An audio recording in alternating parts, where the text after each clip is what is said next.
Clint Eastwood. He doesn't say action. He just stops and you just go, and it's really confusing. All right, so thanks for coming and being here with us tonight. As all, 2021. It's 2021. That's right. It's 2021. Thank God for that. We got through it. We are older. Some of us are older. Some no. If you've been watching all year long, you might be a little bit wiser. That's true. So thanks as always to our Patreon subscribers, Yiffy Winkler, and also Karen Lee Duffel and Chris Lee. Also Brittany Wimmer, who contributed in the past, so we appreciate that. You wanna guest spot? Just show your butt off. I mean, come on. I mean, clean. Sure. So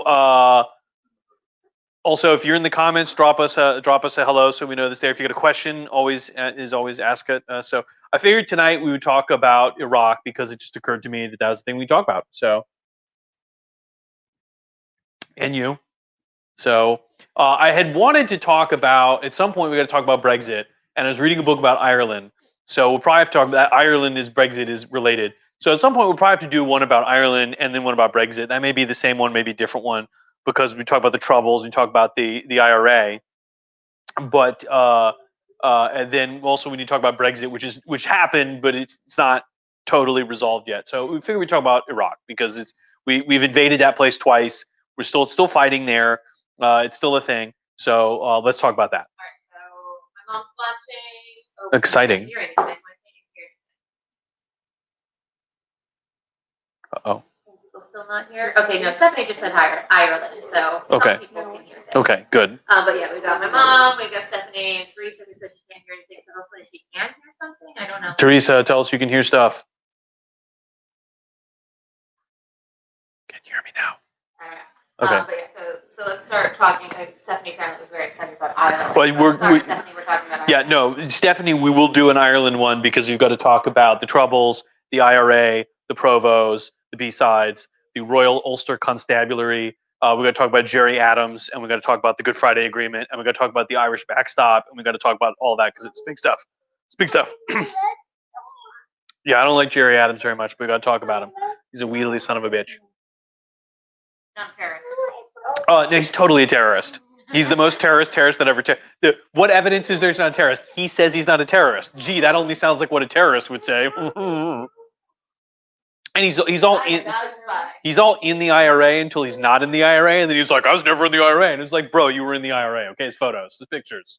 You can't just not be in the IRA. So anyway, let's talk about Iraq. It's the thing. Right, it's a country that for reasons we've been connected to for a while, right? So we have questions. Yeah,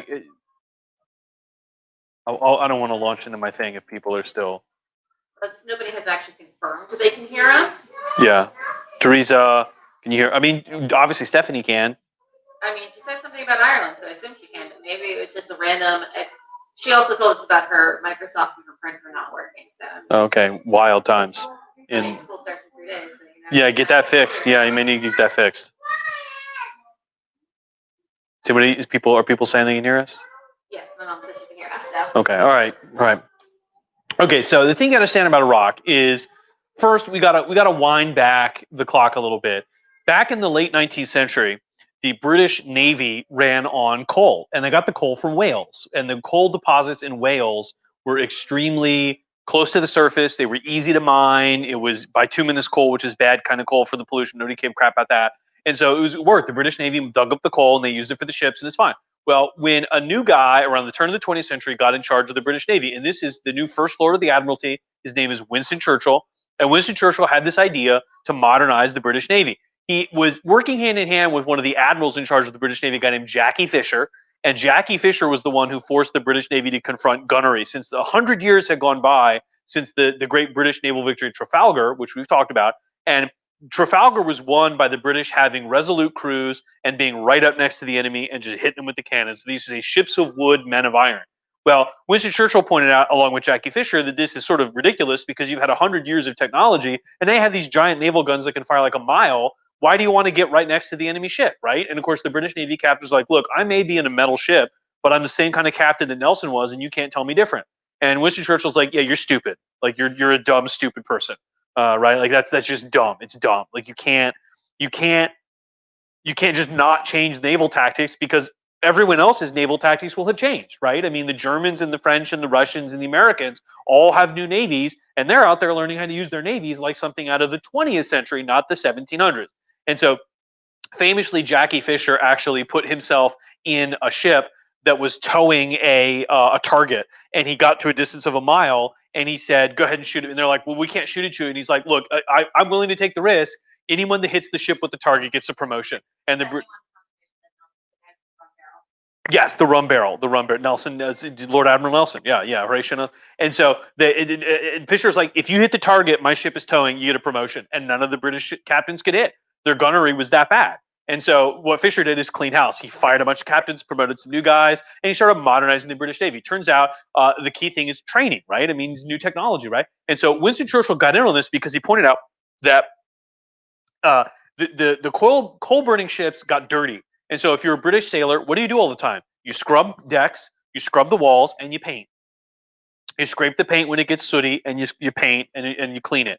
And if you're a sailor, that's like what you did, right? Well, Winston Churchill's like, look, if we get a new power source that's not stupid coal, we could then people have time to train, right? And so what magical power source could there be? Oil. It could be oil. You could burn the ships on oil. It's cleaner than coal. You get more power to the engines, and it doesn't emit this horrific foul stench smoke that's visible from space. It's easy to find the ships, but also now the sailors don't have to spend their life scrubbing and cleaning and repainting the ship.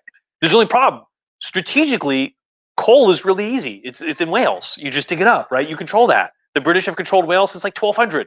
On the other hand, oil, you got to get it from somewhere. Where you get it? The Middle East. It turns out around this time in the early 20th century, they discover the largest subsurface deposits of oil yet known in human history, which is, of course, the Middle Eastern deposits, particularly in Saudi Arabia, what will be Saudi Arabia, right? And so the Ottoman Empire still controls this. Remember, the Ottomans are the Turks that migrated out of Central Asia in the around the year 1100. They fought a series of wars against the Byzantines, culminating in 1453 with the capture of the Byzantine capital of Constantinople by the Ottomans.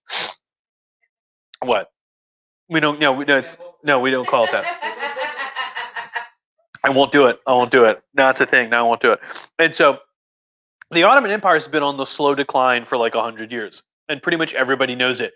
It's even in European history. They even call this the Eastern Question. And basically, the analogy I always use is it's sort of like if you have a rich uncle that's sick and he's going to die and divide up his estate among the whole family. And everybody kind of is like, not, you don't want the uncle to die. You don't want to seem like you want him to die in public, but you want him to die in private. And you want to be the one that's there with him so that you get like the big piece of the estate, right? And so the British and the French played this game for like 80 years where they sort of were kind of on Ottoman death watch, basically, to wonder like who is going to end up picking up the pieces and who's going to, and as you can imagine, of course, what it is once the oil gets discovered, it's like bonanza time, right? Now the Ottomans falling apart doesn't just mean territory and tax resources and population. The final one he wrote, Whirlwind, is about Iran, which is sort of about this in the way that all books about the Middle East are about this. The entire Middle East is about this in a way. And so essentially, not the oil, but also the thing I'm talking about. So what happens is World War I starts, and the Ottoman Turks allied with the Germans and the Austrians, the Central Powers. Famously, as it turned out, the Kaiser had like a whole thing in the Ottoman Empire where at one point he decided to try to incite a Palestinian jihad, and at another time he tried to build a railway from Berlin through Turkey to Baghdad to sort of cement his control, and it was a whole thing. It's remarkable to consider today that the Kaiser Wilhelm actually attempted to get Muslims to rise up in jihad against their Turkish overlords. Like he actually today it would seem that sort of thing would be remarkable to use that kind of language, and he did, but it didn't work because the 99% of his ideas sort of fizzled out because he's a weirdo. But anyway, after the war was over, the Turkish government had collapsed. The Ottoman Sultanate, the Ottoman Empire had collapsed. And the reason it did was quite simply, like a lot of governments, like Russia and also Germany and also Austria and also Italy, it could not handle the strains of World War I. It couldn't mobilize its population. It couldn't suppress political dissent. It couldn't keep its economy together. The strain of fighting the war had proven too much. A group of army officers, Turks, rose up. They called themselves the Young Turks. and they were led by a guy who later came known as Mustafa Kemal Ataturk, which means the father of the Turks. And Mustafa Kemal was a lot of things. He was a military officer, but he's a Turkish nationalist, and he was a secularist. And he argued that what the Turks needed to do was get rid of the dead weight. By the dead weight, he meant the incredibly offensive provinces in Europe that they occupied that really pissed off all the major European powers, like Greece and the Balkans and stuff, that gave the Europeans a kind of permanent casus belli. And B, all the Middle East to the southeast of Turkey that was full of Arabs who were not Turkish and didn't like the Turks. It's like, get rid of that crap, jettison it like dead weight, and then you could make a modern, unified, functioning, effective Turkish state, which is what he did. He led this military coup, deposed the last Ottoman Sultan, and basically kicked the rest of that territory out of the empire. I was like, I don't care what you do, get out. And as you can imagine, that prompted a huge realignment of politics in what was left of the Ottoman Empire. We should mention Mustafa Kemal's vision of a unified secular Turkish republic was pretty militant. It was pretty like, you can be Muslim, but maybe keep that crap in your house and shut the door and never talk about it to anybody. And it really was not until the last 20 or so years that religion began to play a role in Turkish politics. The current political party that leads Turkey, it's led by a man named Recep Tayyip Erdogan, who is often jokingly referred to as the Sultan because of his autocratic tendencies. But he heads a party called AK, Justice and Development, is what it stands for in Turkish. And it is openly, I don't want to say Islamist in the sense of being like sort of violent radical, but like it is an openly religious political party. It is an openly like religiously affiliated political party, which is for Turkey a novelty. And Turkish society has been tending toward being more openly religious in recent years, in part because of the influence of the AK. Right. So what happens to the rest of the Middle East and all the Ottoman territories? Well, of course, you had the Versailles Conference at the end of World War I, right? And they basically carve up the world like a Christmas ham and distribute it to various countries, right? Well, there was an agreement in the 1920s that was sort of a follow-up to the Ottoman to the Versailles Treaty called the Sykes-Picot Agreement, where basically the new League of Nations accepted that Britain and France would basically divide up the Middle East to themselves.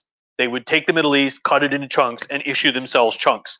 And in theory, these chunks were called mandates. That is to say, on behalf of the people living in the chunks, the League of Nations would give the British and French the authority, they'd mandate that they had the authority to kind of run this piece of territory for the benefit of the people living in it. In practice, it amounted to colonialism with some dress up on, right? Because if you're a person living in the Middle East, they said, well, you're like, yay, we're not Ottoman anymore, like we're Arab, right? We can be free. And then the League of Nations is like, well, your country doesn't exist and you're not organized and you're a bunch of brown people. So we're going to let the British tell you what to do. And you're like, we don't really like it. And they're like, shut up. And so in the 20s, the British and French fought some fighting that happened in this region where the British and the French used force to assert their claims. And of course, why would the British and French care about it? It's a bunch of Palestinians and like Arabs and stuff. This is the oil, right? The British and the French had a strategic interest in securing control of these oil supplies. And in order to do that, they operated through the League of Nations. And they exercised the mandate that they'd been given in order to control this territory. And so in the 20s, the British actually used poison gas in what would become the territory of Iraq to suppress a series of rebellions against their authority. They planes with the like crop dusting with the toxic gas, right? And so having said that, what ends up happening is the creation of the modern Middle East. They basically divided the Middle East into chunks by drawing the Sykes-Picot Agreement. They just drew lines on a map. And so the French ended up in control of Syria and Lebanon. The British ended up with Iraq and Jordan. And that was sort of like the agreement, like the gentleman's agreement to divide the Middle East up. And these countries are kind of totally synthetic in this, like all countries are synthetic in the sense that they represent something made by this artificial process of humans. But you can argue that France and like Iraq are different in that France had like 1,000-year-long process whereby like a kingdom gradually turned into a state, right? Whereas Iraq was literally, they just drew on a map and they're like, Iraq, and that's it. And if you notice the border on a map between like Iraq and Syria, it's perfectly straight. And like, that's not how the real world works, right? Unless people drew the border, right? And sometimes it works. The border between the US and Canada is the world's longest demilitarized border and has always remained so since its creation with the Adams-Otis Treaty in the 1840s. But on the other hand, the borders in the Middle East are essentially ridiculous. They're arbitrary. And they're designed, if you look at them, precisely to delineate the extent of oil deposit claims, not so much to take account of things like ethnic realities on the ground, historical control of territory by certain groups of people, religious minorities and majorities, geography, anything like that. They just cut a line on the map. And so as a consequence, you end up with these countries that were sort of created arbitrarily: Syria, Lebanon, Iraq, Iran, and so on, right? Well, the British ended up control of Iraq, right? And to a lesser extent, Iran. And now this leads us to the next thing I got to talk about, which is, of course, we talk about Islam.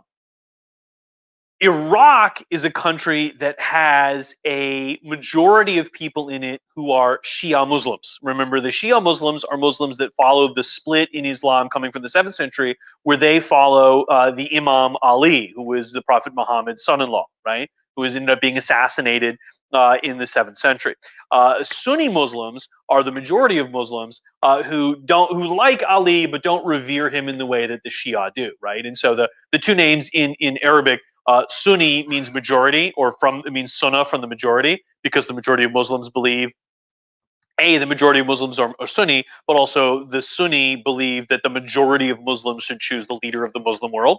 And the Shia comes from a term in Arabic, Shi'atu Ali, meaning the people who are the supporters of the partisans or the party or the faction that supports Ali.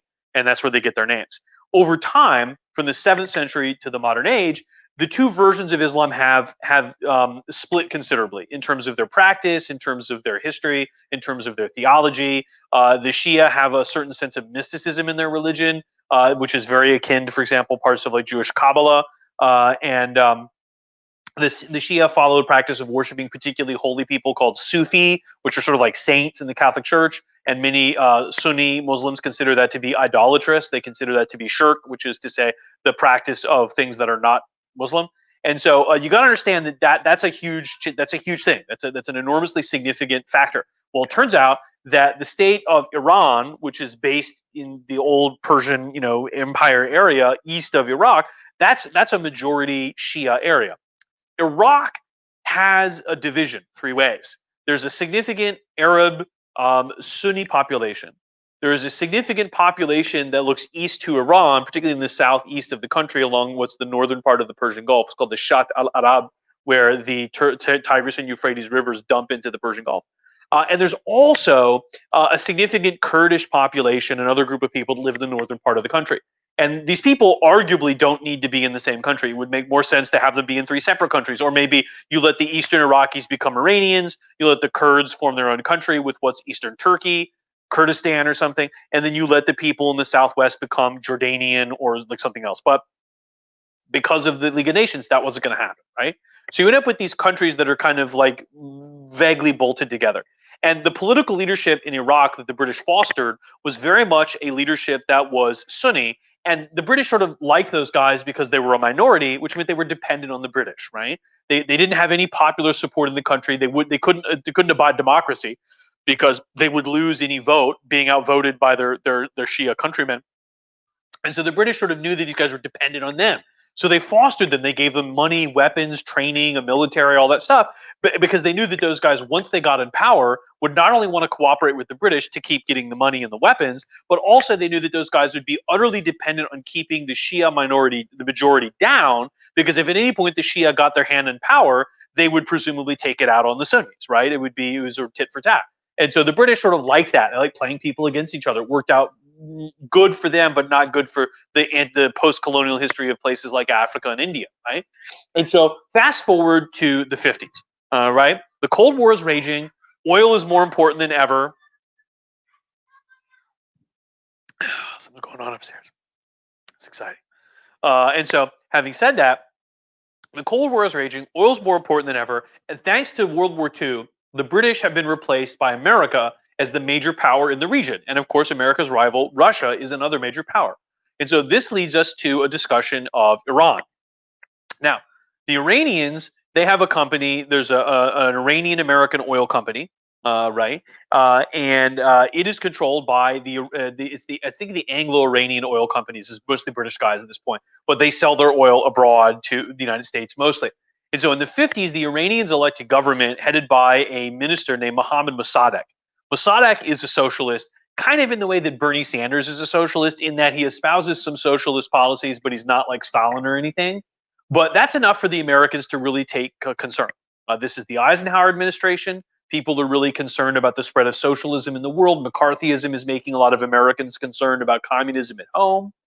The Eisenhower administration has a track record of dealing harshly with governments that turn to socialism in an attempt to prevent the spread of communism containment, right? The Eisenhower administration is going to overthrow communist governments in Guatemala, and it's going to support the French in Vietnam against the Viet Minh as well, right? So what does the Eisenhower administration do? Well, they decide that Mohammed Mossadegh, they worry about him for a couple reasons. He plans to nationalize the oil company, take it over, and have it run as normal, but distribute the profits to the Iranians. He reasonably enough says that the oil in the ground belongs to the Iranians. It's being pumped mostly by Iranian workers and then sold abroad to make a bunch of American and British bankers rich. And that's stupid. And he wants to take over the company and have it distribute its profits to the Iranian government, which would then spend it like building roads and schools.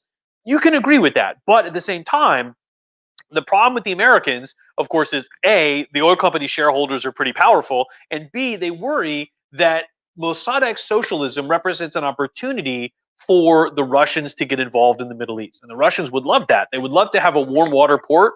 They've been trying to get one for 500 years, right? The only outlets by sea in Russia are either A, St. Petersburg, which is hemmed in the Baltic, B, Arkhangelsk, which is hemmed in by the Arctic like 8 months of the year, or C, Vladivostok, which is also frozen most of the year and is way in the ass end of nowhere. And so the Russians gaining control of a seaport on the Red Sea or the Persian Gulf would be one of their primary objectives. The Indian Ocean similarly, right? And so everybody gets kind of freaked out about this in America. So the CIA instigates a coup against Mohammed Mossadegh.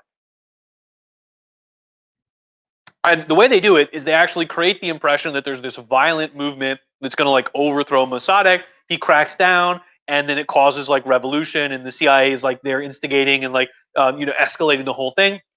To make a long story short, it's not totally the CIA, but at least partially, the government of Mohammed Mossadegh is overthrown. And in its place, the United States of America installs a king. His name is Shah Reza Pahlavi. Shah means king in Persian, and Reza Pahlavi, his name is Reza, his last name is Pahlavi, and he's a king. We put a king in charge, and it's testament to the warped logic of the Cold War that the American government felt that it was better to put a king in charge of Iran than a democratically elected guy, even though we were ostensibly the guys who were all about like democracy and stuff in the Cold War, right? It was nuts. Well, I guess I'll open this one. I'm just going to open this. What is this one? This is a Bordeaux. Exciting. From my inauguration countdown. Yeah.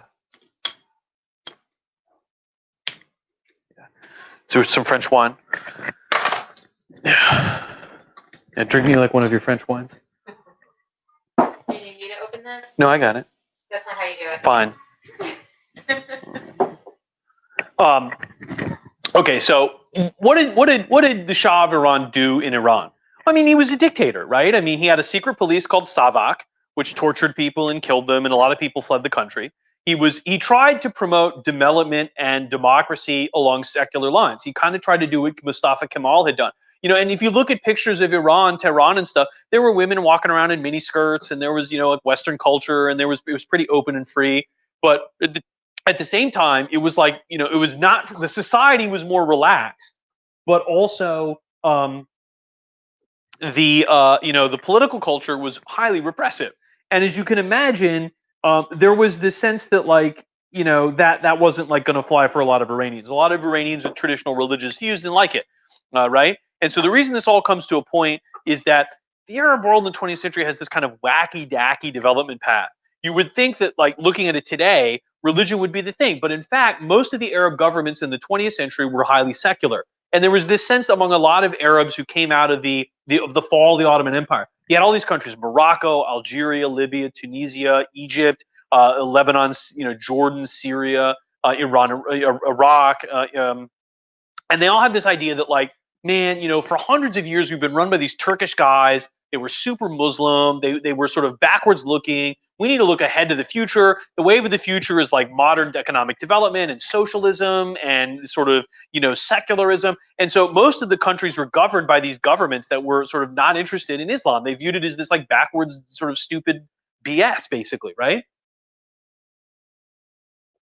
That's all right. That's all right. If I was the king of England, I would totally tax this. And when the French try to repossess it, I would instigate the 100 Years' War. That's good, huh? I mean, it's all right. I mean, Both standards from the King of England. good enough to fight in France for. So that was. I mean, a hairpin was a good enough reason to fight in France. Well, I mean, that's part of the reason why the 100 Years' War started. Is the English government depended on tax revenues, excise taxes on wine in southern France and the territories in Aquitaine controlled. It's not foreign countries if it's the King of England's personal property. So, I mean, whatever, it belonged to Duke of Normandy, and it belonged to Eleanor of Aquitaine when she married King Henry. So, whatever, it sounds like it's English. And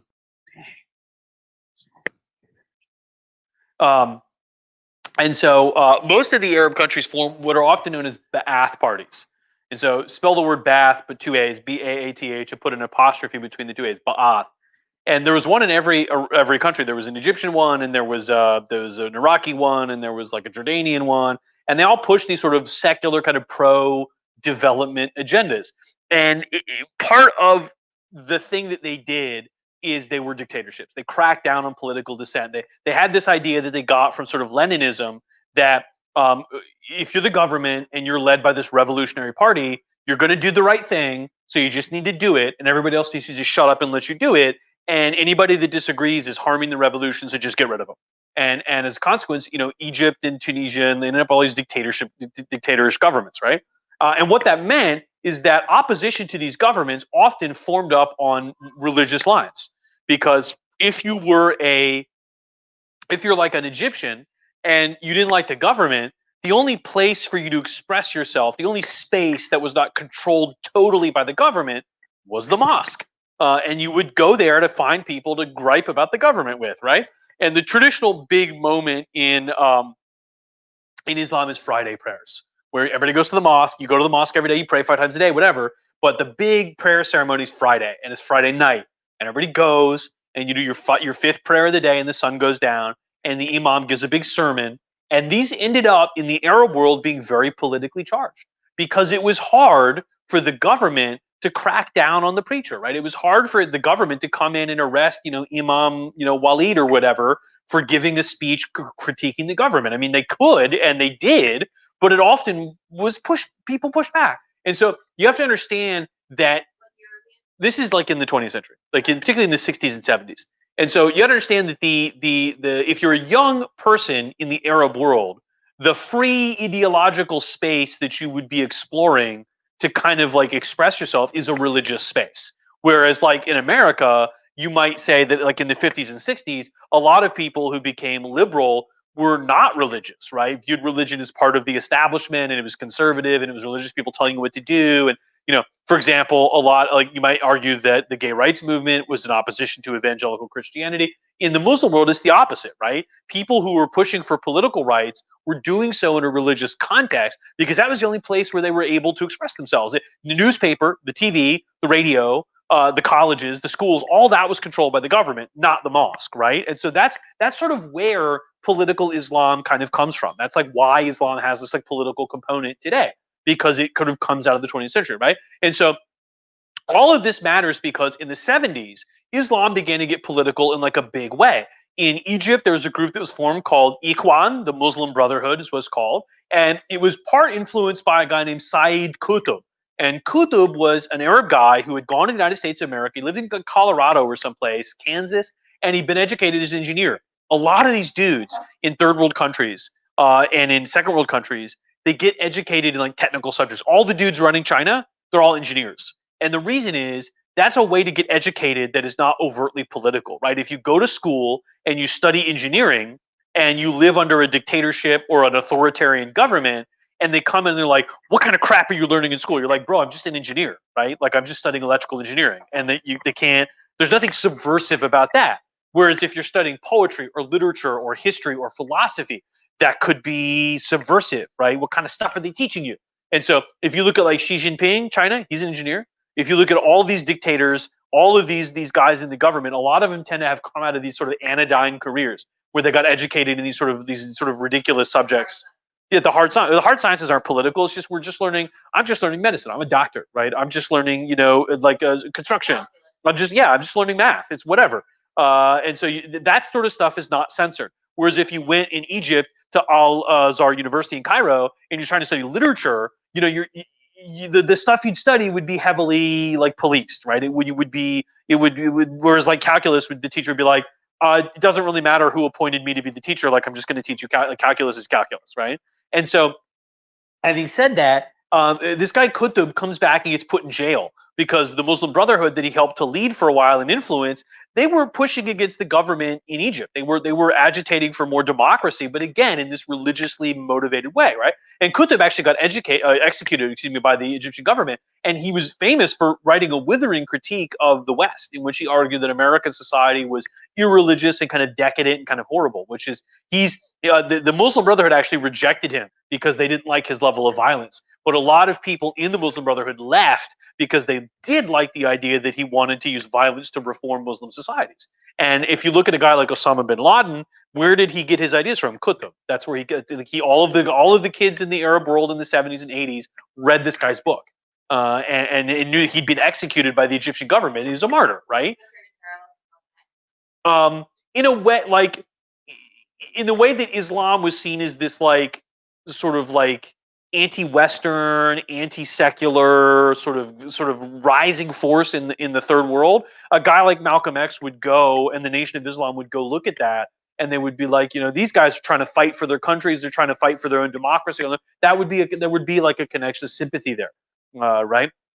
And of course, also the Nation of Islam that Malcolm X came out of was notoriously anti-Semitic, in part because the creation of the State of Israel created a great deal of anti-Semitism in the Arab world, right? That was the defining sort of leitmotif of political Islam in between the 40s and the 90s, was this opposition to the existence, creation, whatever of Israel, and they fought a bunch of wars and stuff, right? And that was the big thing that the governments could rally their yeah, I'm a dictator, but like we got to stay together and kill those Jews, right? We got to band together and fight for our Palestinian brothers, right? Even though that means that like you live under an oppressive dictatorship and blah, blah, blah. And even though the Arab governments didn't exactly do a lot to help the Palestinians, except launching wars against the Israelis, they kept losing, right? I mean, if you really want to help the Palestinians, you could, I don't know, take them out of the refugee camps and settle them somewhere. But like that's like, no. Yeah, I mean, that's a whole, that the Jewish side of it is different from the Arab side, right? Because the Israelis could have ratcheted down the tensions themselves too. But I mean, and they pointed out correctly since the beginning, the Arabs haven't exactly done much to help their supposedly terribly oppressed brothers. It's like you're in a house that's burning, and I'm like, the fire department has to help you. They have to come in and help you. And the fire department's like, you could have gotten her out of the house too.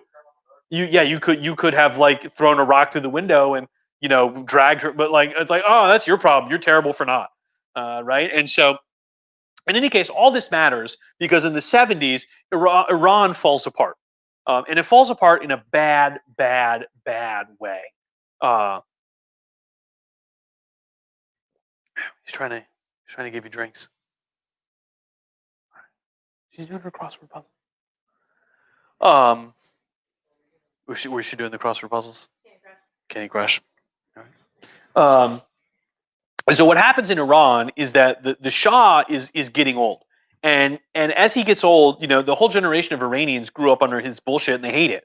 And you can say, yeah, look, if you're a woman, you get educated, and they're like, yeah, sure, I can get educated and I can wear shorts and I can like be a free person, except of course that if I say the wrong thing, I get tortured by the government, right?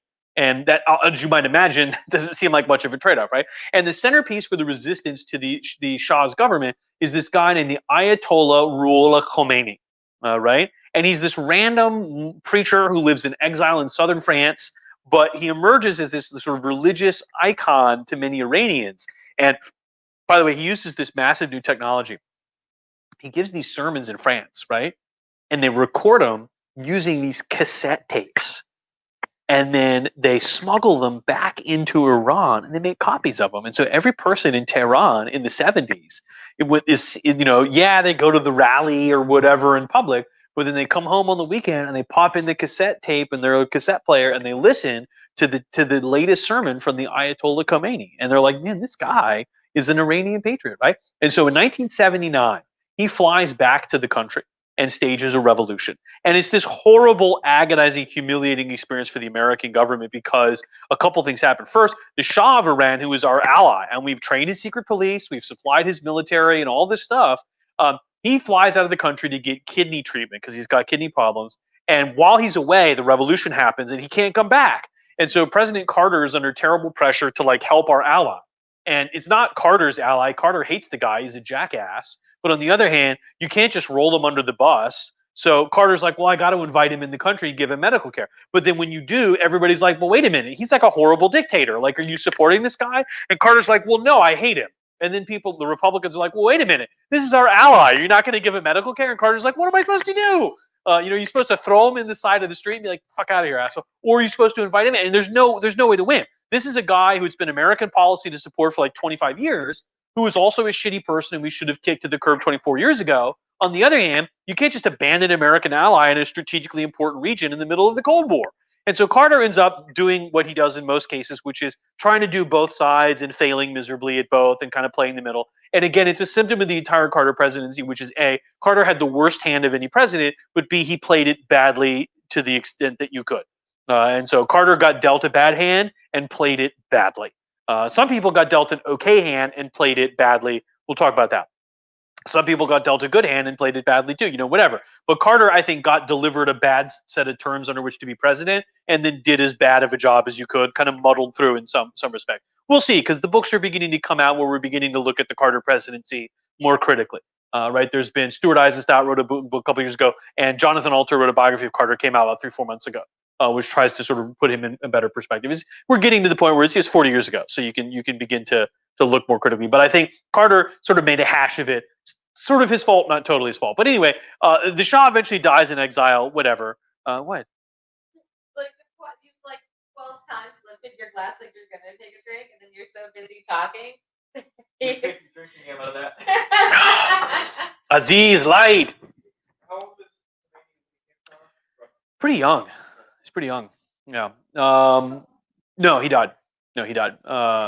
His successor is the Ayatollah Khamenei. And so he is Khomeini with an O. The current guy running Iran is Khamenei with an A. Totally different guys. Yeah. Hamas. No, we don't want to make fun of people's names. It's rude. And so no, the Ayatollah Khomeini he lived into the, I want to say the 90s, maybe the late 90s. And then the current guy is the Ayatollah Khamenei with an A. Now Khamenei's getting old and get sick too, so they're gonna have to have a changeover now. I mean, one of these days. So what's the deal with Iran? Well, they set up what is a unique thing. They call it the Islamic Republic, right? It is a republic that will be run according to Islamic principles. Really, let's get real talk now. It's a dictatorship. The clerical establishment in Iran seizes control of the government and run it. Iran has two governments at every level. They have the secular government and they have the clerical establishment, and the clerical establishment sort of runs everything. And so at every level, the clerical establishment has this sort of shadow government that could basically tell the actual government, no, you're not doing that. There's the Iranian army, there is the Iranian Revolutionary Guard Corps, the religious army, which technically is the really in charge.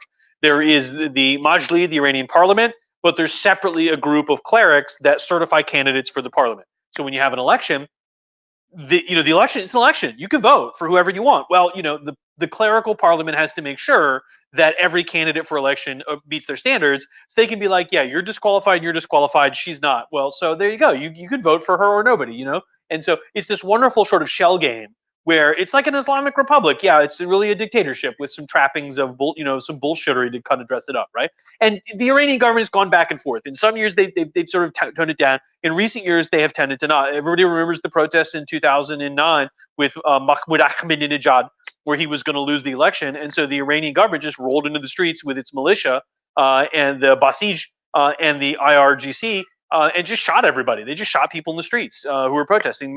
There's a horrible video of a woman named Neda Aga Sultan who was shot in the chest and bled to death on camera because she'd been protesting the Iranian government's attempt to basically steal the election for the candidate that they liked, right? And so, having said that, ironically, the candidate that they stole the election away from, Hassan Rouhani, is now the president, and he's not doing a good job because the whole world has turned against him, basically, for a variety of reasons. But anyway, what the Iranian government decided it needed to do was to sort of,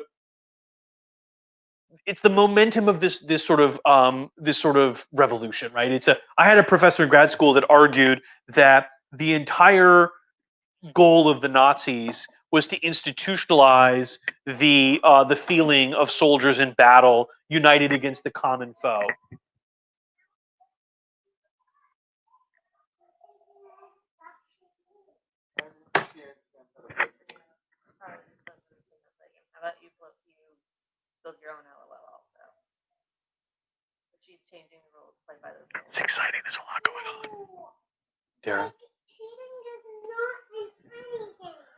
Well, she just may not understand the rules of the game. Do you want to go try and explain them to her and see if she can learn better?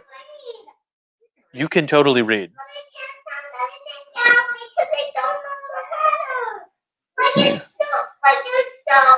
Oh. Oh, yeah, that's hard. Yeah. Well, we'll come up in a little bit. Daddy, okay, but Daddy is recording it right now. Okay.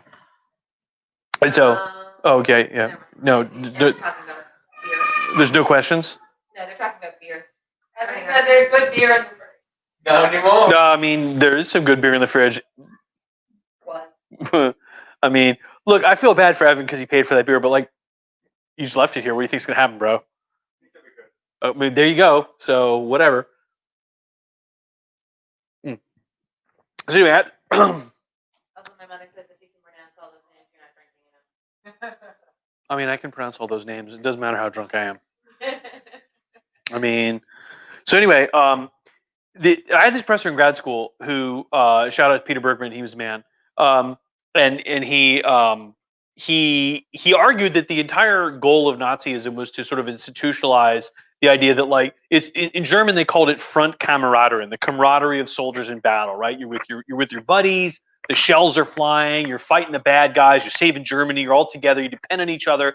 And essentially, the goal of the Nazi regime had been to kind of create that sort of mentality among everyone all the time, right? The enemy isn't the British and the French; it's the Jews, and the community is your soldiers, it's the entire country. And in a way, the Iranian government tried to do the same thing. They created this revolutionary movement that they had to kind of sustain. So what did they do? Well, they needed an enemy, right? So in 1980, a little while after the war, after the revolution, they launched a war against Iraq. Why? They came up with some reason about liberating the southeastern Iraqi provinces that are full of Shia. All that stuff, right? The reality, I think, was as much to kind of give the government an enemy as it was anything else, right? And so the Iran-Iraq war happens. It goes for 8 years, and it's terrible. It's terribly violent. The Iranians had better weapons, better army, better training, better soldiers. The Iranians had a bigger army full of people willing to sacrifice their lives. And so repeatedly, the Iranians would attack, the Iraqis would be dug in, and the Iranians would launch these human wave attacks where they would just run across these open fields full of mines, and they would like sacrifice thousands of people to like blow up the minefield. And the Iraqis would end up withdrawing because they were overwhelmed. And I mean, it was really sort of terrible, right? And if you go to Tehran today, there's a giant arch, which is the ugliest fucking thing in the world, but it shows like two hands clasped, and it's the Martyrs' Arch. It's the memorial for all the guys that died in the Iran-Iraq War. And so, why do we care about this? Well, we don't much like the Iranian government. You may remember, among other things, they overthrew our friend the Shah, who was kind of our friend, but not like we're not with him, but like we're with him, but not like with. And then also there was the hostage situation, right? Well into the Reagan administration, the Iranians had American embassy workers hostage, right? And they only were freed after extensive negotiations. It's humiliating for us. And so to get back at the Iranians, we armed the Iraqis, right? When the Iraqi government looked like it was falling apart, we gave them tanks and planes and fuel and explosives and ammunition and weapons and training and all kinds of stuff. We did everything we could to keep the Iraqi government in power because they were killing our buddies or our enemies, the Iranians, right? Which is a pretty shitty thing to do. A lot of people died. On the other hand, if we had done nothing, the Iraqis would probably have been overrun, and the Iranians, our hated enemy, would have gotten more powerful, right? And so, I mean, who knows?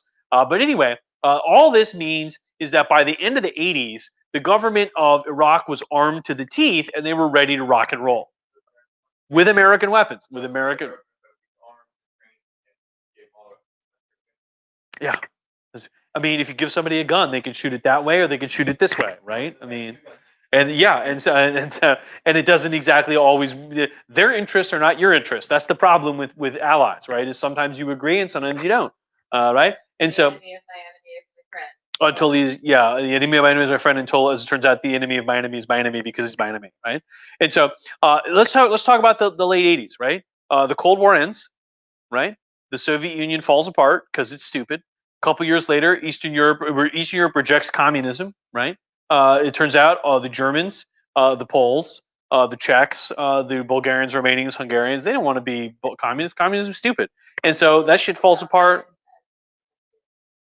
I mean, I'm fairly comfortable saying communism is The stupid. problem is communism as a theory is not stupid, but then you put people in it. Yeah, I mean, like we've never seen it implemented in a fashion that has not resulted Because in people are naturally greedy. right. And it turns out I'm not saying capitalism is perfect, but which is like, but it at least acknowledges the basic human trait of self-acquisitiveness, which communism and the Russians attempted to literally sort of acculturate this out of the population. Under Stalinism, they literally attempted to kind of get rid of individualism, and it didn't work. It doesn't, right? And so they had to You essentially, gotta push the card.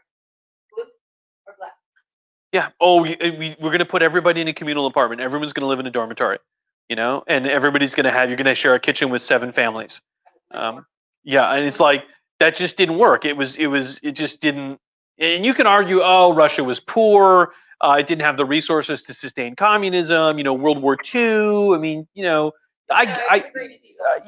But at the end of the day, the Russian government abolished social class distinctions, and then they created them again. The people that ran the Russian government, they called nomenklatura, and they gave those people special privileges. So instead of having a social system where breeding was the class determinant, you're a peasant, you're middle class, you're upper class, you're noble, they replaced it with like connections to the Russian state. You're one of the elite, you're one of the nomenklatura, you're some asshole.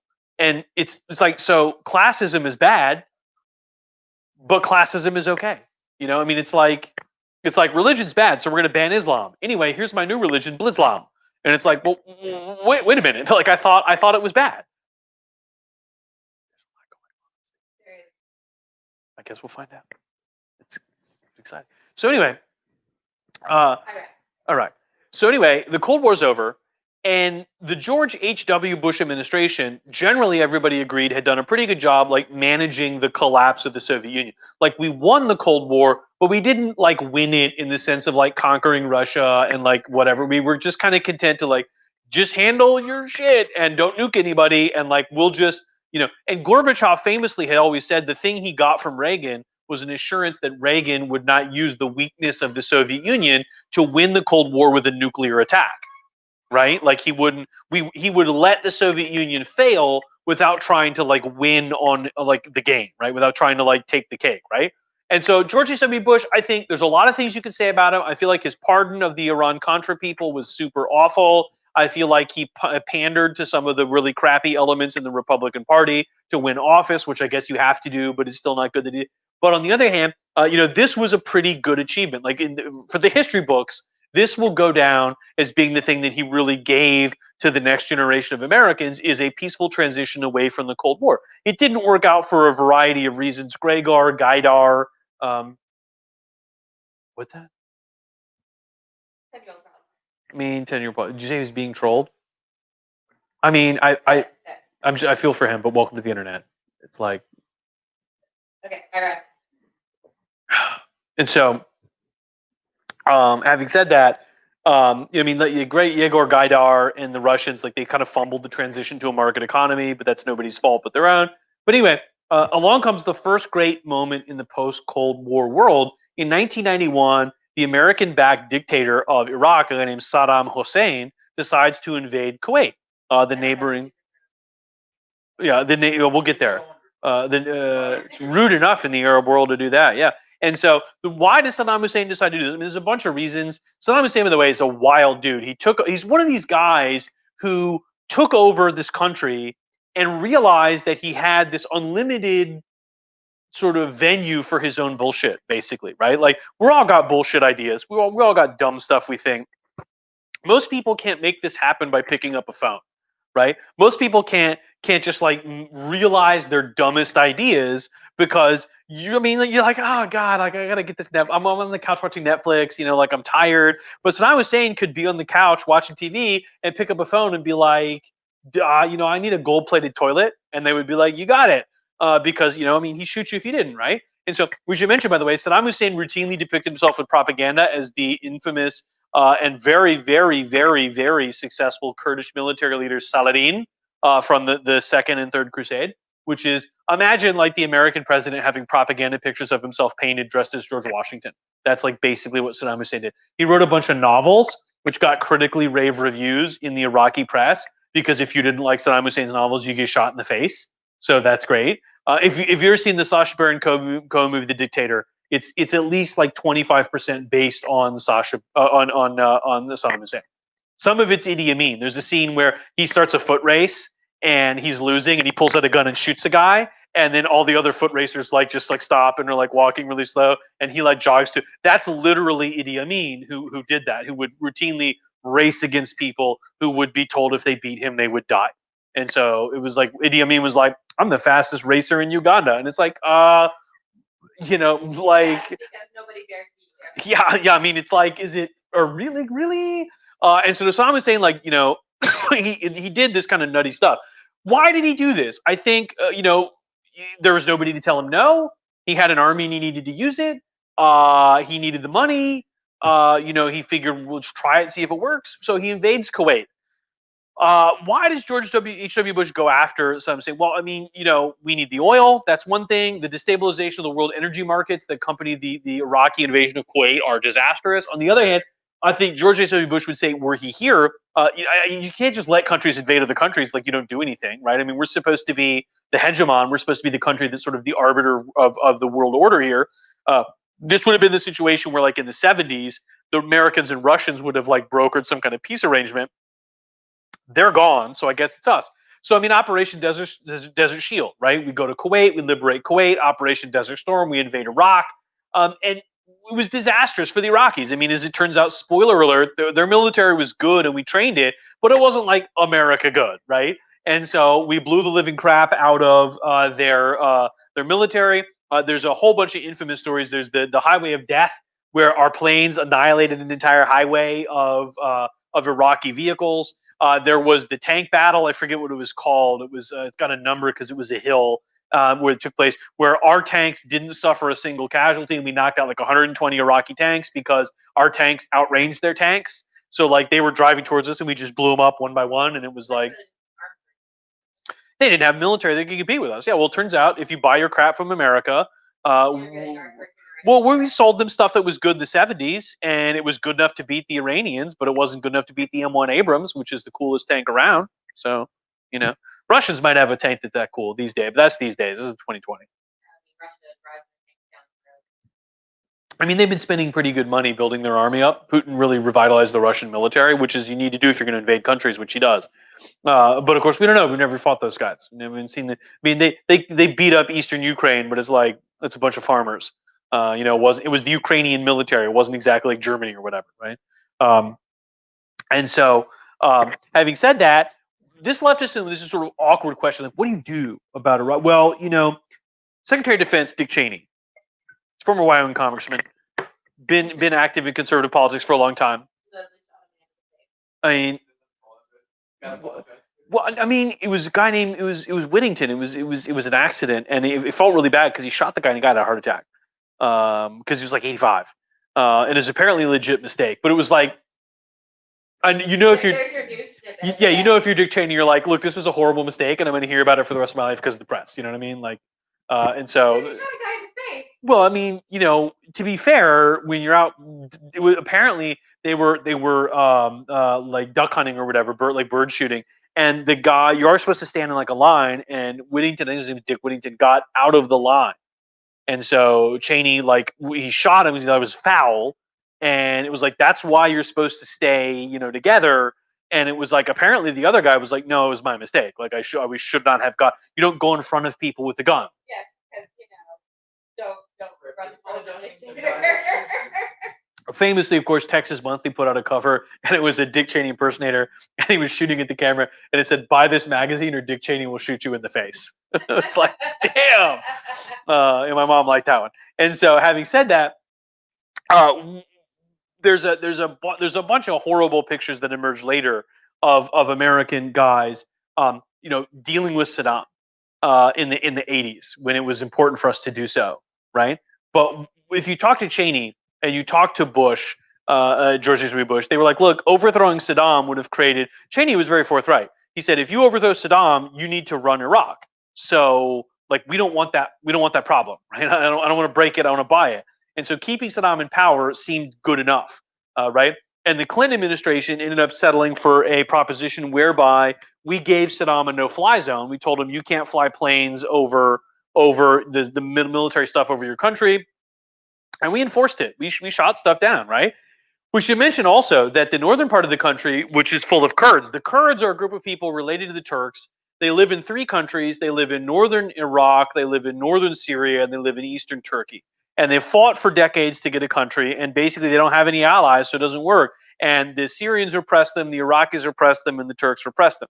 In Turkey, they have a terrorist group called the PKK, the Kurdish Workers' Party, which has fought with the Turkish government for decades. And the repression of eastern Turkey has been very brutal, right? And so the Kurds took this moment to rise up against Saddam as the Gulf War was ending in 1991, and he crushed them in part using chemical weapons. His chemical weapons guy was named Chemical Ali, and they used mustard. That's what they called him. And they used chemical weapons to kill all the Kurds who were trying to flee the country. And we didn't do anything. We had a George H.W. Bush said, look, this is, we're gonna crush the Iraqi army, stop the Gulf War, and then we're gonna back out of Iraq and go back to Kuwait, right? And so you left with this sort of weird stalemate, right? And it left some awkward things. In the 90s, we had a lot of troops in Kuwait and in Saudi Arabia, and we were protecting these 2 countries that sold us our oil, but the local Saudi population didn't like us very much, right? Over the course of the last couple decades, a lot of people in Saudi Arabia had become very religiously radicalized, right? A lot of dudes have been reading their Sayyid Qutb, right, from the 60s. In 1979, there was a famous incident where a group of religious guys from a new religious movement known as Salafism took over the Grand Mosque in Mecca, where they celebrate the Hajj, right? And they ended up seizing it, shooting a bunch of hostages. And when the Saudi forces went in to get them, the Saudi security forces went in to get them, they retreated to tunnels under the Grand Mosque, like maintenance tunnels and where the water and sewers and electrical stuff is. And so what the Saudi guys did is they pumped them full of tear gas and asphyxiated those guys. And they've subsequently redesigned the Grand Mosque to not let that happen again, right? But this was the first clue for the Saudis that like something was afoot in the world of Islam that was like opposition to the secular governments, Islam, radical revolutionary thought, violence, terrorism, all was kind of coming together into something. Today we call, of course, radical Islam or sort of Islamism or whatever, right? It's a really good book by a dude with a Russian last name called The Siege of Mecca, about that, which is really good. It's really good. I picked that up at a used bookstore years ago. It's really good. It's the definitive account of that and why it's a big deal. And so the Saudis have become, the average population has become a lot more radical. Why? Well, the Saudis kind of made a deal with the devil. Going back to the 50s, the Saudi king, Faisal, he cut a deal with the local religious establishment. They would support his elevation to king. He would run the country and control the oil wealth and distribute it to benefit the Saudis, but also his family. And in return, he would give the religious establishment a free hand in Saudi society, right? I mean, so let's shake hands. You tell everybody what to do religiously. I'll run the government. I'll get rich. You'll get rich too. And so the Saudi government is this weird secular monarchy that presides over this incredibly religiously fundamentalist country, despite the fact that the country depends upon a state-of-the-art high-tech industry in order to function. And also, the average Saudi doesn't have a job. They get paid by the government to do basically nothing. Thousands and thousands and thousands of Saudis have a job where they basically go to an office and do nothing for months at a time, and they get paid a salary by the government just to keep them happy, right? People with jobs and salaries don't want to piss off the government. They want to keep collecting their salaries. But at the same time, the Saudi society is heavily religious, and the guys running it are from a sect of Islam called Wahhabism, which is based on the teachings of a 12th or 13th century guy named Ibn Abdullah Wahhab, who is from the desert in Saudi Arabia, who is extremely fundamentalist. And so it's sort of like if the government in America took the most extreme version of Christianity and basically made it the state religion, right? Like the Westboro Baptist Church is the example you always see in the books, right? And imagine if the American president basically said, "I'm going to make them the official religion of America, and they're going to run all the schools and the TV channels and the newspapers and everything." And so Saudi Arabia is this completely sort of schizophrenic society. If you're a wealthy Saudi, if you want to, go get laid and smoke pot and drink beer, you just go to Europe. You just get on a plane, you go to Europe, you do whatever you want because you're rich as hell, and you fly back to Saudi Arabia and like pretend to be Muslim, I guess. And the royals do the same thing. They, in public, they're all like, "Oh yeah, let's dress in traditional dress and separate the men and women," or whatever. But that's all just the crap you have to do to kind of just get the clerics to not not be upset with you, right? And so this sort of tension eventually exploded in basically terrorist movements, right? This is where Bin Laden comes from, a guy who grew up in Saudi Arabia, imbibing the Salafist teachings, but at the same time looking around at the society and being like, this is all kind of fake bullshit, right? And Bin Laden's not wrong, right? I mean, if religion's great, it's great, and yet it seems that everybody else is sort of ingesting this kind of cardboard version of it, right? And so one of his big gripes, by the way, Bin Laden, was the stationing of American troops inside Saudi Arabia, what he called the holy places of Islam, Mecca and Medina, right? And this was because of the Gulf War. We kept troops in a couple of military bases in Saudi Arabia to in case the Iraqis got frisky, right? And in fact, in the mid '90s, Saudi radicals bombed Khobar Towers, which was a big apartment building used by the Americans. Who heard of killed a bunch of American soldiers, right? And so, and I knew a lady who was her husband was in the Navy, and she said that her husband might get posted to Dubai, and she kind of checked around. And apparently, the deal with Dubai is in order to keep the locals from getting offended by the presence of Americans, much like in Saudi Arabia, they sort of segregate you totally, right? If you're an American military personnel, they put you on the base, and the base has like a rec room and a pool and like the barracks and stuff, and you just don't leave. And she, what's that? Yeah, and she was like, yeah, I don't really want to move there and take my kids there because like you're basically in a desert in the middle of nowhere and like you can't leave. Where like the American government did that after the Khobar Towers bombing to sort of forestall the idea that the locals would get like offended and upset by the president of Americans. You don't understand. American service women come around with their long hair and their makeup, acting like they have human rights, and the locals, they don't like that. I know. How dare they drive a truck? But of course, on the other hand, you want to tell the Saudis, we're paying to protect your freaking country, so maybe you can like shut up a little bit. But it just creates this incredible tension. There's like, what do you do, right? And so fast forward a decade, and you end up with 9/11, right? 2001. Yeah, a lot of times we lease, so it's like it belongs to the country. Yeah. Does that happen? What country just recently kicked this out? Well, we've had a long-running dispute with Japan over the base in Okinawa because when we built the base, there's like 2 people live there, and there's a big base, it's fine. But over the course of the 20th century, our base got huge, and the Okinawan population got bigger, and it kind of like became this big problem. And there was a terrible incident where a group of Marines got drunk and they raped a bunch of Okinawan women, and we basically like didn't punish them, and it was like a huge diplomatic incident. And so we downsized the base and moved it to the other side of the island to kind of get it away from the local population. And so.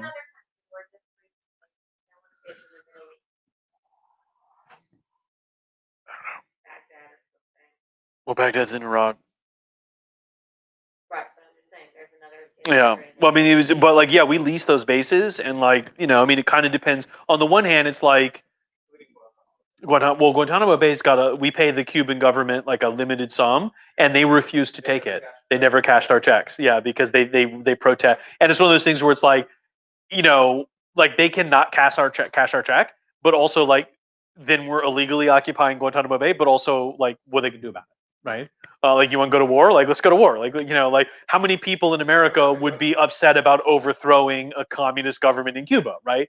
You gonna shut the fridge? Okay. Oh, my bad. No, you were. No, I thought he was just like gonna go upstairs, but no, he was angling for more. No, I get it. It was diplomacy. So anyway, um, yeah. So you get 9/11, right? And 9/11 is this like earthquake level event where I mean, like 3,000 people died, and it was like the biggest terrorist event in the history of the entire human race. And Al Qaeda was trying to sort of inaugurate a new era in the Middle East where they reject these old socialist, kind of sterile dictatorship governments, and you sort of religious people come back and embrace fundamentalism. And it turned out that most people in the Arab world, they don't like their government, but they don't want to live in the 7th century, right? They want to live in the modern age.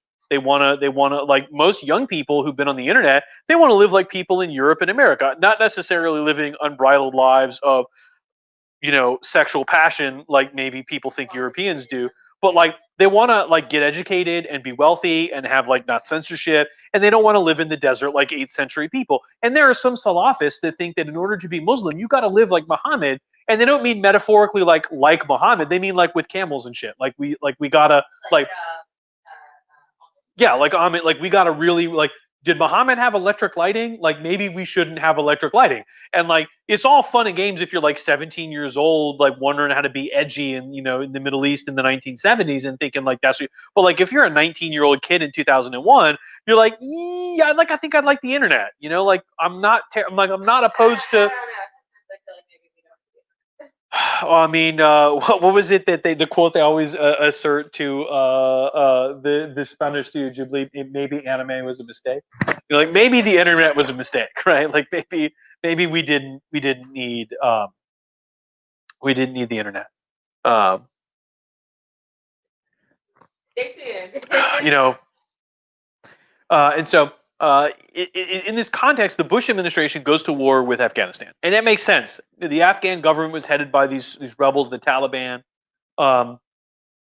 We asked the Taliban to kick out Al Qaeda, right, which had been sheltering the country. We knew they were for years. They refused, and ironically, the head of the Taliban, a guy named Mullah Muhammad Omar, actually maintained that he couldn't kick the Taliban out because of Pashtun Wali. The Taliban were Pashto, the ethnic group in northeastern Afghanistan, and he said, they asked us for hospitality, and it would be you can't kick a guest out of your house. You can't force them to leave. And the Taliban were like, and Muammar was like, but I'm like an honorable man, right? Like I can't like kick these people out. And so, September of 2001, 9/11, on October of 2001, we invade, right? Well, almost immediately, the Bush administration was apparently looking into going to war in Iraq. This was like within weeks. There's a story that gets repeated in all the books where the Secretary of Defense, Donald Rumsfeld, had a meeting with some of the Bush administration's national security people, and he was like, "What the hell is you guys' problem with Iraq anyway?" Right? Because Rumsfeld correctly pointed out that Iraq didn't have anything to do with 9/11.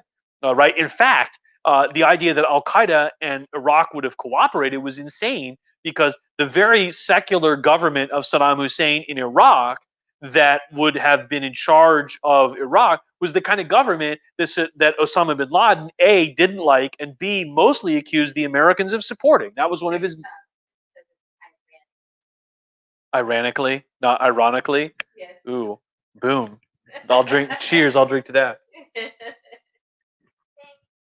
Drinks. I don't mean to accuse you to leave the fridge open. I didn't know you were angling for pizza. Yeah, he's playing the long game. I thought he was just going to walk away and leave the fridge open. He's actually walking away to get pizza, so it's fine. I would never accuse anyone of doing anything bad if they were trying to get pizza. So, yeah. Well, I mean, he likes pizza. How wrong could he be? Yeah, you are. But I said you're not. See? Oh, there it is too. Damn it.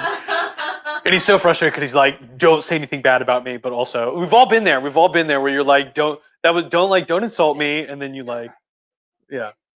I mean, you've literally cried over spilled milk. She literally spilled milk one time and cried. Yeah, ask me how hard it was to get that milk. No, I was breastfeeding. Yeah. She had like pumped a whole bottle and then she bumped it and dropped it and she just lost it. And she was like, and she was so mad. She's like, I'm literally crying over spilled milk right now. This is so dumb. And I'm like I just didn't say anything. I was just like, you know what? Yeah, it's like you just feel your feelings. Just feel your feelings, because I was just like, yes. I probably was also half insane too, because that was like right in the middle of the baby, like 8 hours a night awake, thing where like I went to work Nobody was sleeping, okay? I went to work one time and couldn't remember anyone's name because I was so exhausted. So I was like, yeah, I don't really remember a lot of 2015.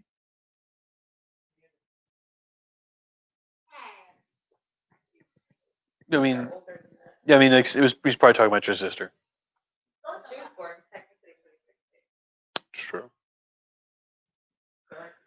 So anyway, ironically, and so if you're Osama bin Laden, the idea that you would have negotiated with Saddam Hussein is like ridiculous. Like you hate him. He's an American-supported dictator who has oppressed your fellow Arabs, right? I mean, like this guy's a bad dude, right?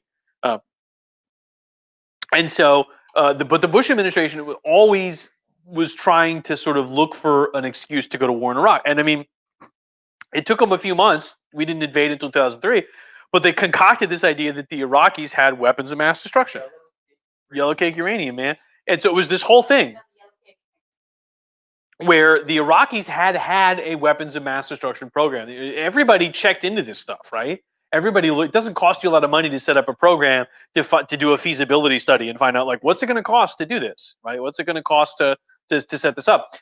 And they stopped it, right? As it turned out, they stopped it. And so, ironically, by the way, fun story. Around 2003, the dictator of Libya, Muammar Gaddafi, he actually stopped his nuclear weapons program too because he was scared of the Bush administration, right?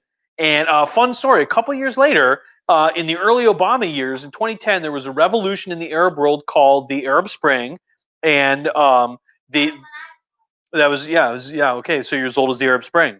You're doing better than the Arab Spring, so yeah. Which is you're doing all right. So also, but the Arab Spring is doing bad. So basically, it would be hard for you to be doing worse. And so there was a Tunisian food vendor named Mohamed Bouzazi, and the Tunisian police harassed him for a bribe, and they took his food cart, and he went and he burned himself to death in front of the police station. He dosed himself and set himself on fire.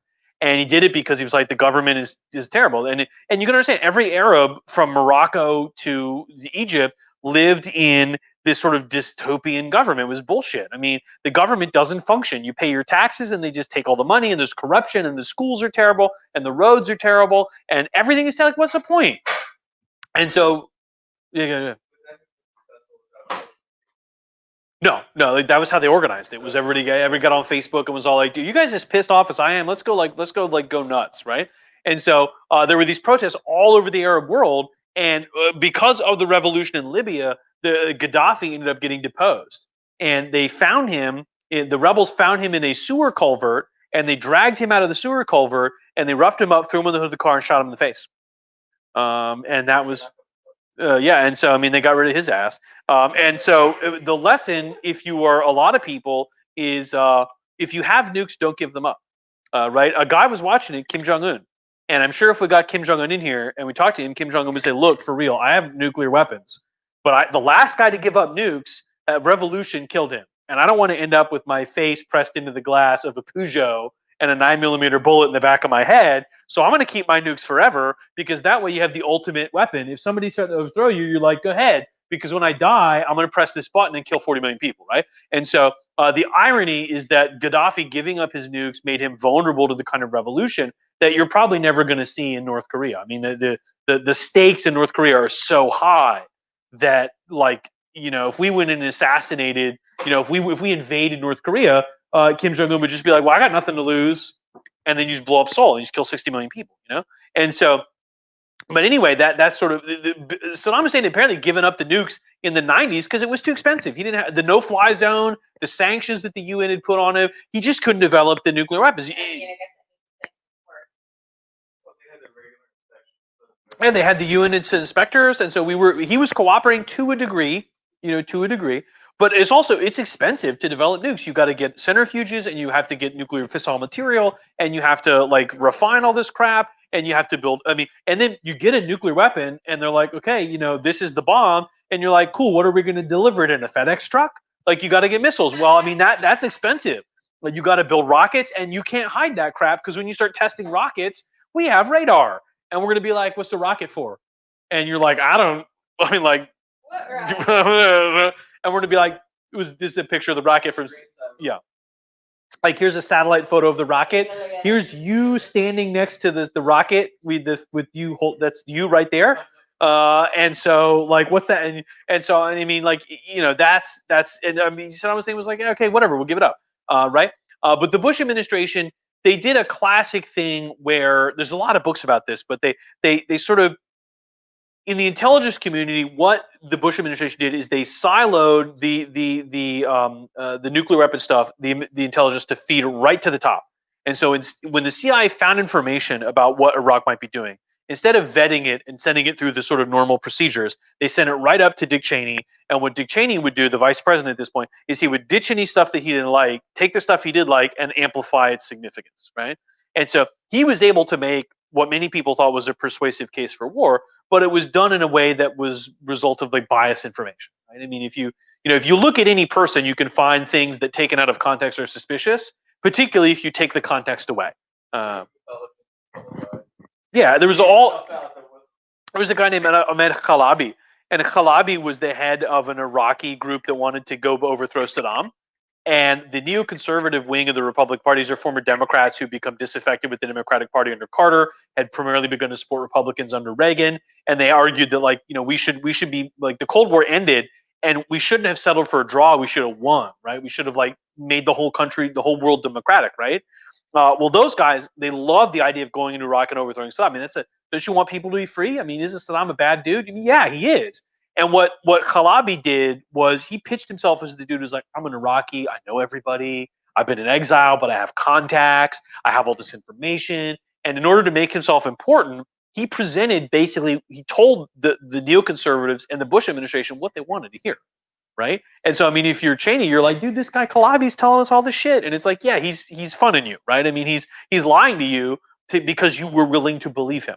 Right? There was a whole thing about how the Bin Laden and Hussein met in Prague. They had agents meet in Prague between Al Qaeda and the Iraqis. That may have been the case, but apparently the meeting was bust because Al Qaeda was like, "Fucking hate you," and Saddam Hussein was like, "Guess we can't work together. Have a good one. You split the check, right?" But that was taken as evidence that they were cooperating, right? Which is a justification. Al Qaeda that did 9/11 is cooperating with Saddam Hussein, and a significant percentage of Americans to this day believe that Saddam Hussein helped 9/11, and there's no evidence to that. And there was Ambassador Joe Wilson went to Sudan, where Bin Laden had lived for many years, and Al Qaeda had operated, and he found that the Sudanese have yellow cake uranium, and there was an attempt by the Iraqis to get it, which failed, and he wrote about it. And the Bush administration had published his report as evidence that the Iraqis were trying to get nuclear material, and he countered with an op-ed in the New York Times saying they tried and failed. So we'll get there, yeah. And what Dick Cheney did is we have a copy of the New York Times op-ed where he wrote, "Can we do anything about this?" at the top, and as a response of what Dick Cheney's chief of staff Scooter Libby did was he leaked Joe Wilson's wife's name to the press, Valerie Plame. She was an undercover CIA analyst, and they leaked her name. They got rid of her cover, and they burned her was the term, and she had to resign. And Libby, by the way, got sued and lost his law license, paid a fine, and had to plead guilty to a felony because of that. By the way, we should mention, I have my mom, of all people in the world, is a super big nerd, and she found a book that Scooter Libby, Dick Cheney's chief of staff, wrote years ago and gave me a copy of it. And it's a story about a bunch of people that ended up in an inn in 19th century Japan, and it's a snowstorm. So they all decide to tell stories, and they all decide to everybody take a turn and tell a ghost story or something. And it turns out a bunch of the stories are about weird sex stuff. I will tell it to you. I have it in my library. I have my library. But my mom got it and was like, "Holy shit!" and read it and gave it to me and was like, "You got to read this. It's amazing." And I'm like, "What's it about?" And she's like, "Well, apparently Scooter Libby's into 19th century Japan because he did a bunch of research and read a bunch of books and was trying to get the setting on that. But then separately, all the stories are so anyway, I'm a samurai and I come from this family background and here's a bunch of research and here's some weird sex stuff." And it's I'm a fisherman from Hokkaido and I have some weird sex stuff. I you sound like the Ant-Man. Louise. Louise, yes. Best character. Just like this string of color just spewing out of your mouth. Yeah. Fast enough, though. You gotta talk fast. Yeah, I know, and we need the bongos in the background to really make. I spilled wine all over my alien too. I see that, yeah. It's all fine. I'll finish this bottle off. There's not much left in here, is there? Oh, we finished that, didn't we? It's a little split. Yeah. I figure I was trying. It's hard to tell. Corey has been up there a long time. Playing the game with us. Oh, good for her. Okay, so Iraq. So anyway, so the Bush administration basically kind of fabricated this argument for war, and then as longtime fan of the show Tim mentioned, we sent Colin Powell, who was this unimpeachably, honest guy, right? I mean, Colin Powell is like not gonna, he's a straight shooter, and he goes to the UN and he's all like, yeah, the Iranians or the Iraqis rather, are like they're making nuclear weapons. They have remember there was it's a while now, but there was this scary moment where people were getting mailed anthrax letters. I remember. Yeah. And it turned out it was like a former government employee or some random dude. But there was this scary thought that like the Iraqis were messing with. I went to school later. It was a couple years later, and I go to work, and all of the people are in the parking lot. And the reason is that the bookstore got a package, and when they opened it, it was a puff of white powder. So they locked down the school. And one of my students was this girl, and she was like, we're all sitting on the parking lot, and I tell the like cop I gotta go pee, and he's like, you can. And she was like, I'm not gonna piss myself in the parking lot. And he was like, I'm not gonna let you go pee. And she's like, put your hands on me. Like go like stop me from going to the bathroom right now. And the guy like backed off because he was like a sheriff's deputy who's being super like, ma'am, you're not allowed to leave. This is an active terrorism scene. And she was like, get off me, right? Like I'm going to go to the bathroom in a different building. But she was the one who told me that it was apparently the bookstore, and the bookstore lady, whoever it was, the bookstore guy called, and the white powder was packing peanuts. It was packing, and I told her, I'm like, I'm not saying that it's not scary, but I don't think anyone's going to mail anthrax to Your college. my college. Like I mean, like it's not, it's not like the biggest institution in the Western Hemisphere, right?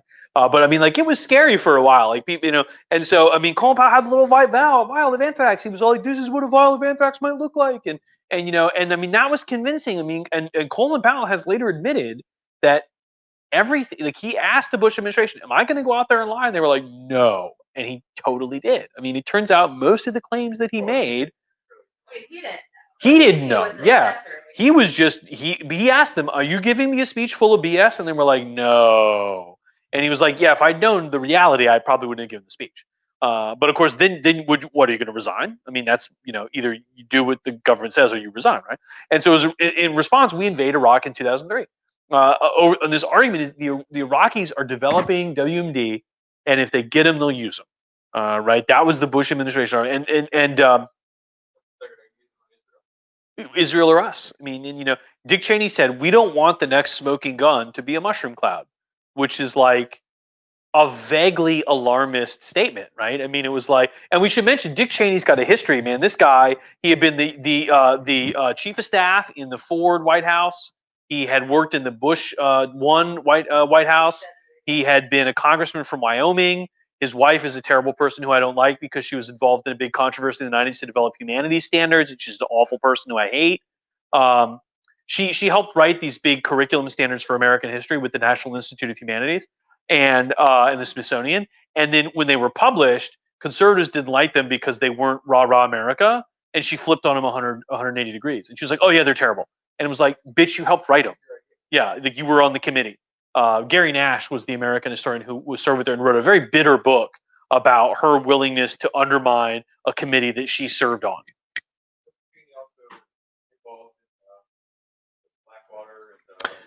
Halliburton. Yeah, Halliburton comes out of Brown and Root. Brown and Root was founded by a guy named George Brown and another guy named Root. They bankrolled LBJ's run for the presidency, among other things, and they rebranded as Halliburton and Oil Services. Basically, if you start an oil field in the middle of the Bass Ackwards nowhere, you need like stuff.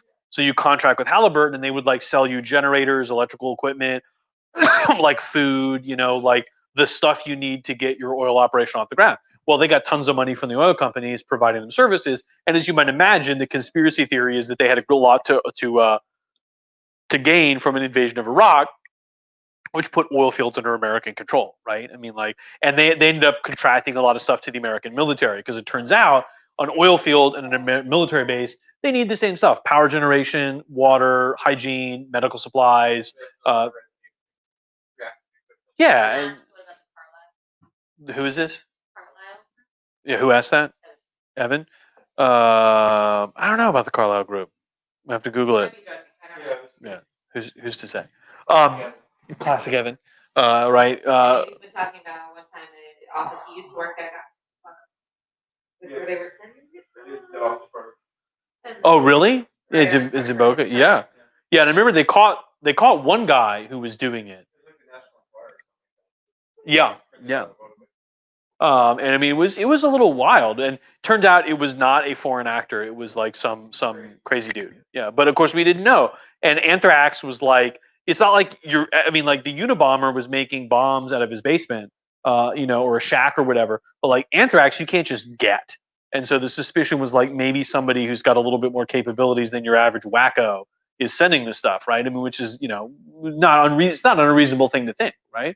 We know the Russians had a biological weapons program in the Cold War, and we don't know where all that stuff ended up. So I mean, maybe some terrorist somewhere got a hold of it, right? Um, and so, having said that, when we invaded Iraq under these kind of ridiculous pretenses in 2003, we crushed their military, and then the Bush administration had this idea. What's that? Okay, the Bush administration had this idea that they were going to like light footprint it. They were going to invade, crush the military, and then just like the Iraqis would just step into place and just run the country. And we just walk away. Colin Powell famously advocated for what he said Pottery Barn rule, which is you break it, you buy it, which is hilarious because Pottery Barn had to clarify that they don't have that rule, and then had to clarify, but don't break shit in our store, right? But they're like it's not. We don't have this role, but we don't want you to do that. Right. Are you okay in the blanket? Okay. Wrapped up in like 15 minutes. I mean, yeah. So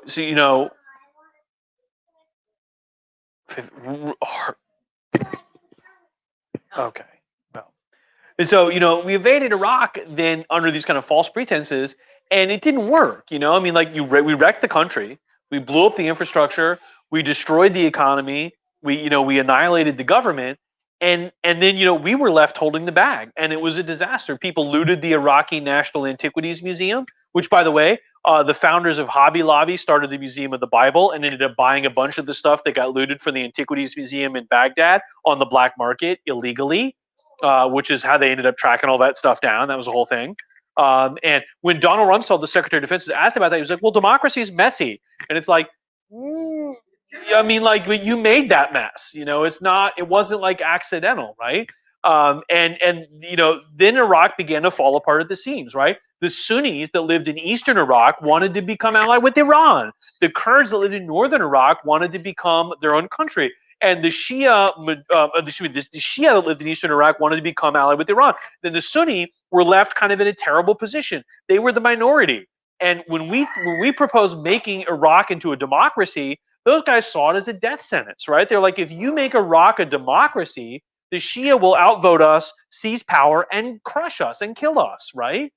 Because we've been keeping them down for like 100 years, right? And when the Shia hilariously will love the American invasion, and when the Americans are like, "Oh, you guys love democracy," they're like, "Yeah, we're like 70% of the population. If we vote, we win, and then it's time to kill some Sunnis."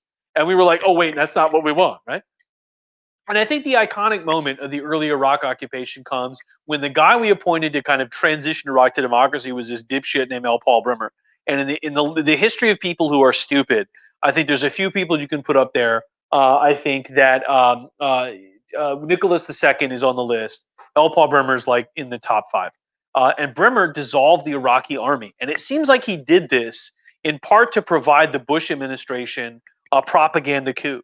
To have the Bush administration go on TV and to be like, we did this good thing. The old Iraqi government is gone, right? The Socialist Party that Saddam Hussein had run, the Ba'ath Party, we dissolved it, and we did what called deba'athification. Back in 1945, they did denazification, where they had these hearings where they tried to determine who was a real Nazi and who was just doing it because it was like good for their career, and it was impossible to determine because the people who got co-opted by the Nazis because they needed to advance their careers said that, and the people who were legit awful Nazis said the same thing.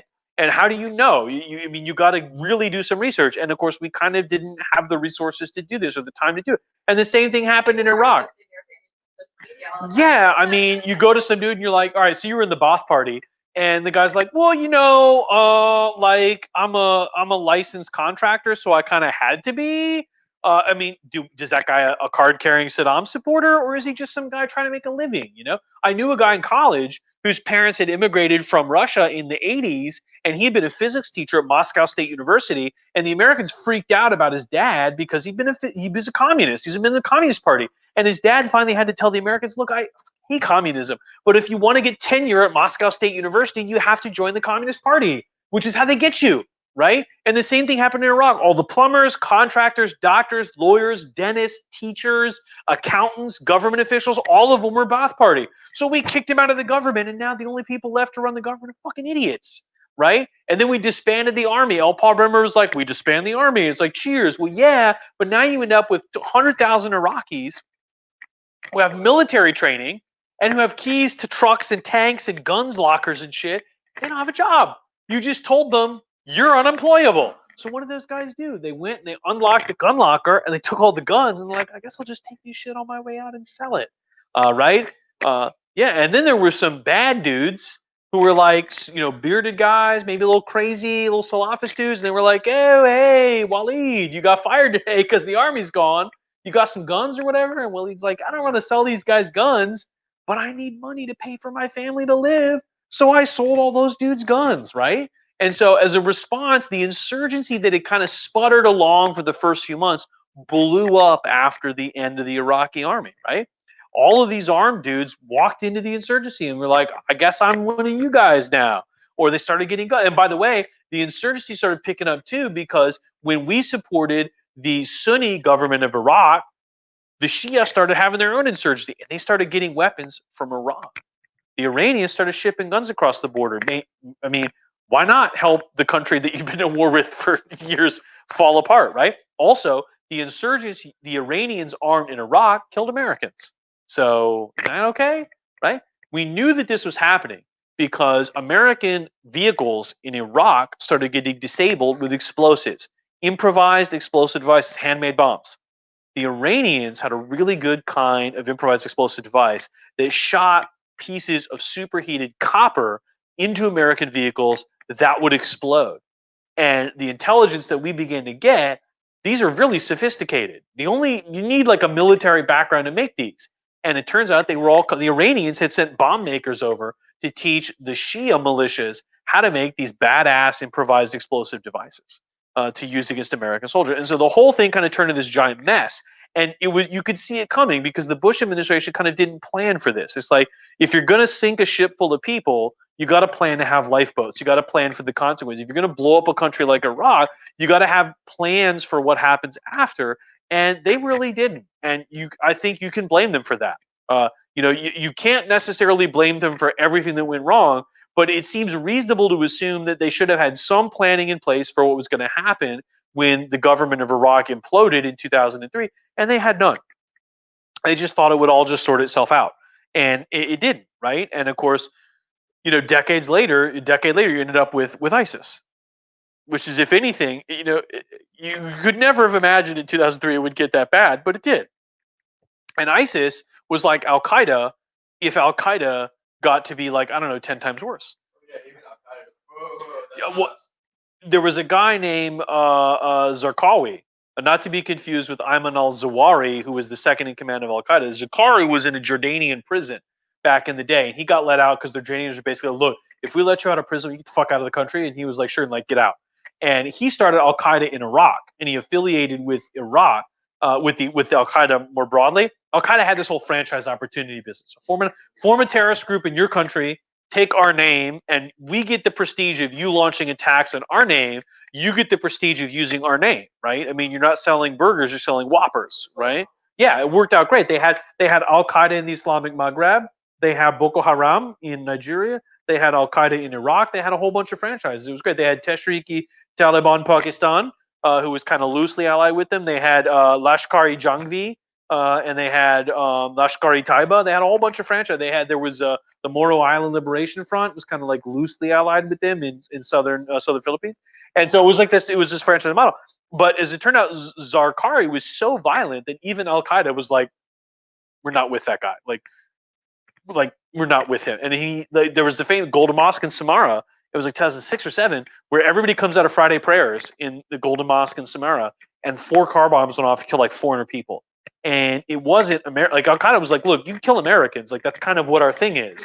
But like these were Iraqis, and of course, was Zakaria? Like, yeah, they were Shia though. So were they really Muslims? And so he and ISIS really upped the ideological ante in the Muslim world. Where today, historically, the conflict between Sunni and Shia was pretty low key. It was like I disagree, you disagree, but we're separate. But in recent years, it's really gotten a lot more heated, and part of it was the conflict over what Iraq was going to look like in between 2003 and 2010.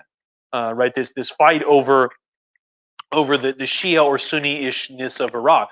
And it was Al Qaeda in Iraq that really kind of amped it up. That really kind of threw gasoline on the proverbial fire, right? And yeah, eventually we killed that guy. We killed Zakaria. We dropped a building on it. We hit a building with a Hellfire missile from a Predator drone and killed him.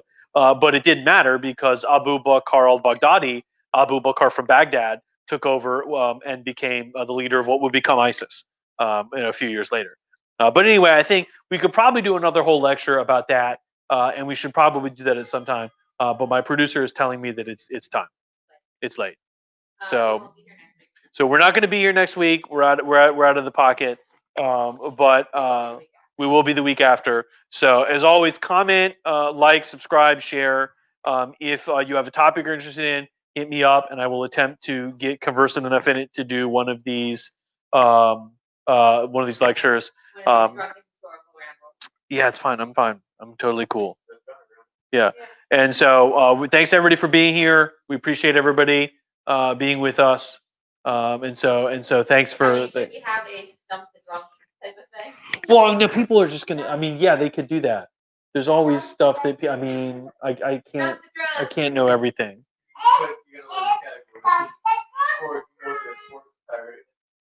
I'm not doing sports. I mean, it has to be history related. Yeah, I don't do sports. And history of sports does not count as history. That's sports. I don't do that. But I mean, if people want to do like lightning round and give me a bunch of topics, like I could do that. That's good. It's good. You learn your sight words that way, don't you? So you get practice. Yeah. All right. Okay. Well, anyway, we appreciate everybody being here. Comment with your questions, comments, or anything, and we will see you next time.